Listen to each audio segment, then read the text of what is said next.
Bienvenue sur mprovence.com. Nous sommes avec Valérie Fédel, la directrice du Château de la Busine, qui va nous parler de l'exposition rock qui est organisée à l'occasion de cette édition un peu exceptionnelle de la Foire de Marseille qui a lieu du 24 septembre au 4 octobre.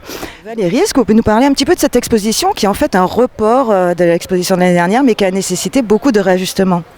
Tout à fait.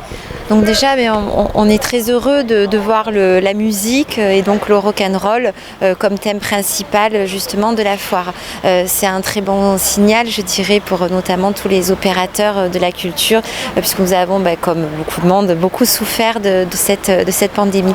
Alors le rock'n'roll, oui, ce sont des mois de préparation pour cette exposition. On va proposer un véritable voyage dans tout l'univers du rock'n'roll. On va retrouver ainsi les artistes emblématiques. On va retrouver les courants aussi, on va retrouver les ambiances, les décors. Donc c'est vraiment une immersion dans le rock'n'roll qui va être proposée. Alors pour que ça soit justement interactif, on a proposé sous forme d'un abécédaire où finalement chacun va s'y retrouver quel que soit son âge, avec différents niveaux de lecture, à la fois pour les plus jeunes mais aussi pour les plus avertis, pour les passionnés du rock'n'roll, où ils vont en fait découvrir des anecdotes, etc. autour des grandes figures emblématiques du rock'n'roll. Et est-ce que vous pouvez nous citer un petit peu quelques-unes des figures qui seront représentées? Vous avez parlé aussi d'une espèce de discothèque géante.